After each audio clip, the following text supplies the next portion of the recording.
Fighting for a championship in WWE is a great honor. Fighting at WrestleMania is a great honor. Combine the two and you get something so honorable it would make a Knight of the Crusade weep with happiness. Not everything is about the shiny belts though, as the show of shows has given us some great matches with nothing on the line except pride. Okay, so that's not strictly speaking true. Some of these matches did have stakes involved, but they weren't championships, so get off our backs and enjoy the countdown, alright? I'm Adam Pachisi from Cultaholic Wrestling, and these are the 10 greatest non-title matches in WrestleMania history. Join us!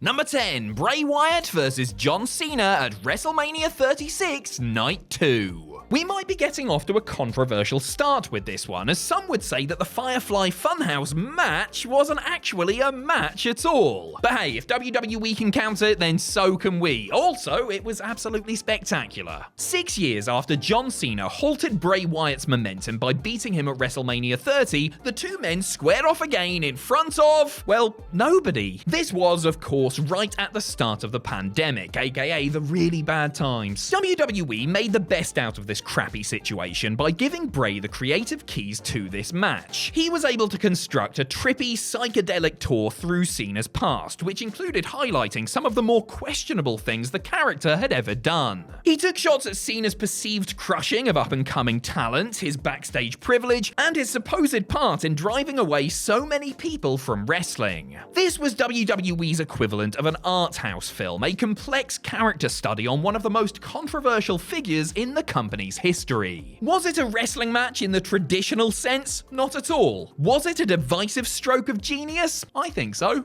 Number 9, Shane McMahon vs Vince McMahon at WrestleMania X7.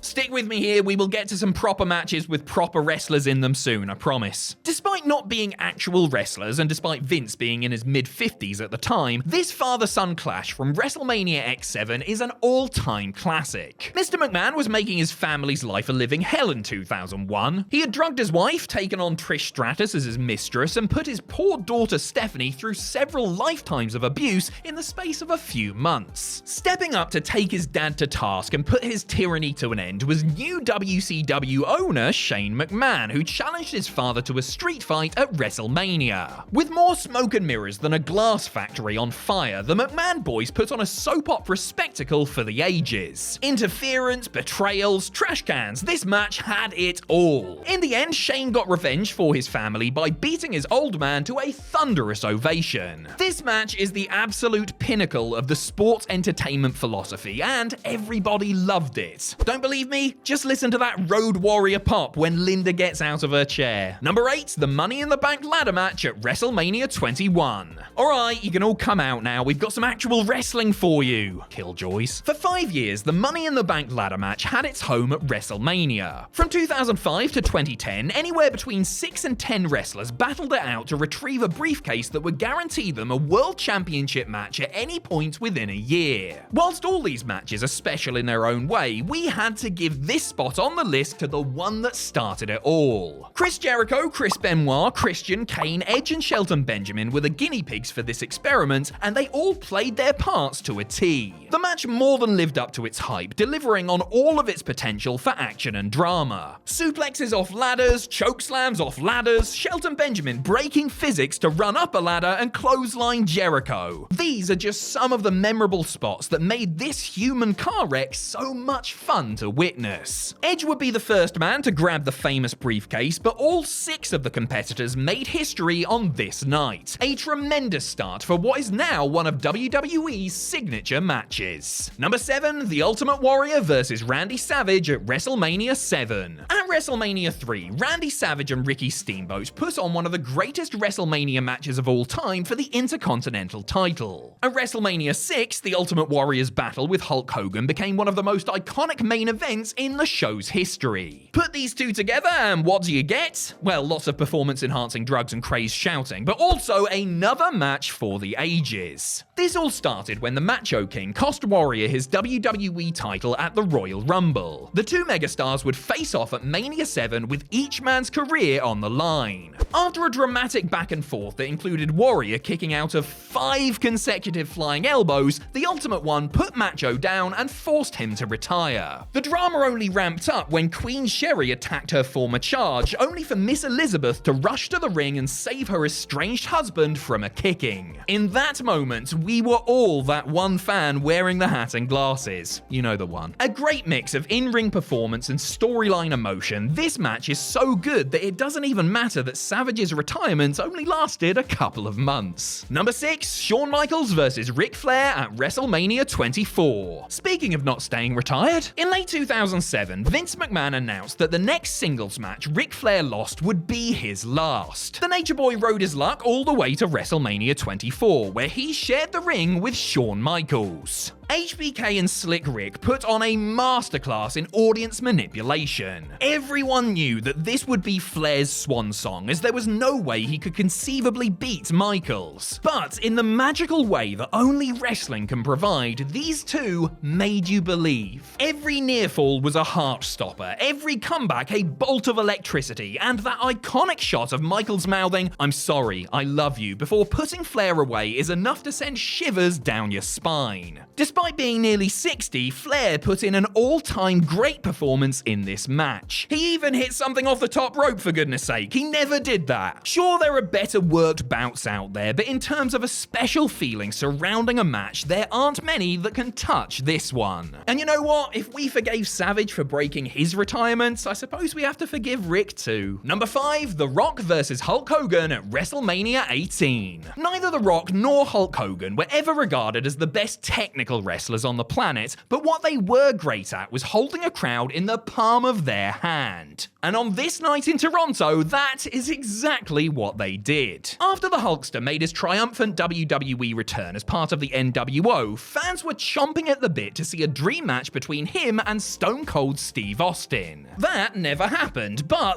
this was as good, if not a little better. Despite being a dastardly heel, the fans refused to boo the returning Hogan. They booed The Rock instead. The Rock, that's like booing a very charismatic puppy. This unique dynamic led to some of the most insane crowd noises in wrestling history. Everything these two men did garnered a seismic reaction from the fans as the Mania 18 crowd ramped up towards fever pitch. This match was so bloody good that Hogan was forced to turn babyface on the spot, fighting off Hall and Nash to stand tall with The Rock. Of course, this did inadvertently lead to him winning the WWE Championship a month later, but we weren't to know that at the time. Number 4, Owen Hart vs Bret Hart at WrestleMania 10. After 2 matches that were all about emotion, let's get stuck into some good old-fashioned wrestling, shall we? The 10th edition of the Showcase of the Immortals featured 2 scheduled WWE Championship matches. Yokozuna retained over Lex Luger before falling to Bret Hart in the main event to crown the Hitman champion once again. However, it's not like Hart was going into this match fresh, as he had opened the show in an absolute barn burner against his younger brother Owen. After coming to blows at Survivor Series, the two siblings looked to be on the same page until Owen did the unthinkable and kicked Bret's leg out of his leg at the Royal Rumble. At Mania, these two masters of their craft put on a technical showcase like no other. To just list all the spots would do this match a serious disservice, but just look at the people involved. Let's just say it wasn't all tests of strength and back rakes. The younger Hart actually pinned his more accomplished brother to not only score an upset victory, but also to set up a scintillating stare down at the end of the night as Bret celebrated with the gold. Actually, maybe there was some emotion here after all. Number 3, Kurt Angle vs Shawn Michaels at WrestleMania 21. When it comes to the perfect mixture of in-ring ability, promo skills, and physical storytelling, there aren't many wrestlers that can match up to Kurt Angle and Shawn Michaels. One was a traditional grappler with Olympic experience, whilst the other was a flashy showman who some thought favored style over substance. All this helped make their clash at WrestleMania 21 one of the most intriguing and greatest Mania matches of all time.